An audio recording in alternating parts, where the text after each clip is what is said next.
Bienvenue sur Africa 24 dans cette nouvelle édition du Non-Stop Info. Au sommaire de l'actualité. Tension dans le sud de la Tunisie, en cause la mort d'un manifestant le week-end dernier lors d'un affrontement avec la police. Des heurts qui ont poussé les principaux syndicats à initier cette grève. Au Gabon, l'Union nationale célébrait ses 5 ans ce mardi. Ce parti de l'opposition radicale revient officiellement sur le devant de la scène politique avec pour ambition la conquête du pouvoir en 2016. Les questions sécuritaires du continent cristallisent le débat. La problématique des finances de l'Union africaine également. Les chefs d'États africains ont adopté plusieurs mesures afin de limiter leur dépendance financière aux donateurs étrangers. Mais avant de développer ces titres, le Niger appelle son peuple à la mobilisation générale contre Boko Haram. Après une série d'attaques contre son pays, le président Mahamadou Issoufou prône l'unité nationale, notamment pour que la population apporte son aide aux forces de défense et de sécurité. Le Niger, longtemps épargné par Boko Haram, a été la cible de plusieurs attaques depuis vendredi, dont un attentat suicide déjoué ce mercredi. Grève au sud de la Tunisie. L'essentiel des administrations et des services publics du sud du pays ont été bloqués ce mardi 10 février. La population a protesté contre l'emploi d'armes envers les citoyens lors de divers mouvements ou manifestations fréquentes dans cette zone frontalière avec la Libye. Les grévistes réclament une enquête sur les événements. Les précisions avec Ibra Khadindiaï.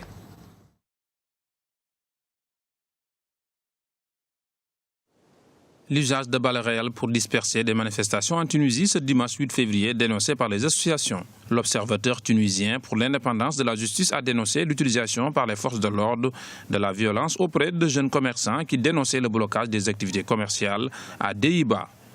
Un civil avait perdu la vie et 4 autres avaient été blessés lors de ces manifestations. Le nouveau gouvernement qui est tout junior, qui vient de comprendre ce qui se passe, a eu à faire face à des manifestations dans le sud qui ont suivi la tentative de forcer la frontière par 3 très gros camions chargés de produits absolument illégaux qui voulaient passer par force la frontière de la Libye vers la Tunisie.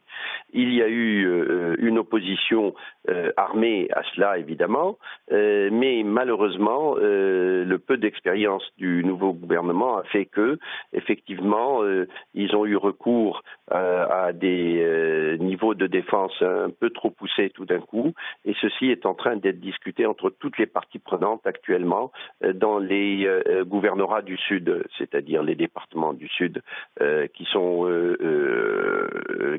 frontaliers avec la Libye d'un côté et avec l'Algérie de l'autre. Les associations réclament désormais aux autorités de mener une enquête rigoureuse sur ces événements. La Tunisie est en train de faire l'apprentissage des différents gouvernements démocratiques et la démocratie exige qu'à chaque étape, il y ait des négociations, qu'il y ait des entretiens avec les parties prenantes et surtout avec le peuple, mais le peuple dans sa forme organisée. Moi, je suis pas d'accord avec l'utilisation d'armes comme ça. Il ne faut pas que les gens paniquent, mais d'un autre côté, il faudrait que les représentants des manifestants et les représentants de la société civile interviennent et expliquent qu'on ne jette pas de cocktails Molotov sur les policiers qui sont aussi des citoyens comme nous. Pour de nombreux Tunisiens, ces incidents sont la preuve que les objectifs de la révolution n'ont pas tous été atteints. Et le gouvernement tunisien a réagi à cette grève. 2 ministres ont été dépêchés dans le sud du pays ce mercredi afin de s'entretenir avec les principaux acteurs, notamment de la société civile. Le Conseil des ministres souhaite en savoir plus sur la situation et les revendications sociales. Dans l'actualité également, présentation du programme politique du Premier ministre à Madagascar. Le chef du gouvernement, Jean Ravelo-Narivo, devrait présenter son programme de politique générale devant l'Assemblée nationale ce jeudi. Un discours initialement prévu mercredi, mais repoussé car les députés ont refusé de le recevoir, officiellement à cause d'un problème de procédure. Mais plusieurs élus attendent en réalité la satisfaction de leurs revendications, notamment une voiture de fonction, avant d'accepter de s'entretenir avec le Premier ministre. Au Gabon, 5e anniversaire du parti politique Union nationale. Après 4 ans de semi-clandestinité, le parti de Zakari Miboto, au parti d'opposition radicale, revient officiellement sur le devant de la scène politique dans un contexte délétère. Reportage de notre correspondant au Gabon, Douglas Toutoum. Après 4 années de semi-clandestinité, le parti politique de l'opposition radicale gabonaise, l'Union nationale, a fait sa première sortie officielle mardi à Libreville à l'occasion de son 5e anniversaire. Zachary Miboto et les siens sont revenus sur le long processus de résistance et de défiance politique qui a abouti à cette inattendue réhabilitation, tout de même justifiée par le ministre de l'Intérieur. Relever l'aspect lacunaire de certains textes qui rythment la vie publique nationale. C'est le cas de la loi 2496 du 6 juin 1996 relative aux partis politiques dont certaines dispositions paraissent restrictives de liberté et contraires à notre loi fondamentale. Depuis sa création, l'Union nationale prône pour une stratégie unitaire pour réussir l'alternance politique au Gabon.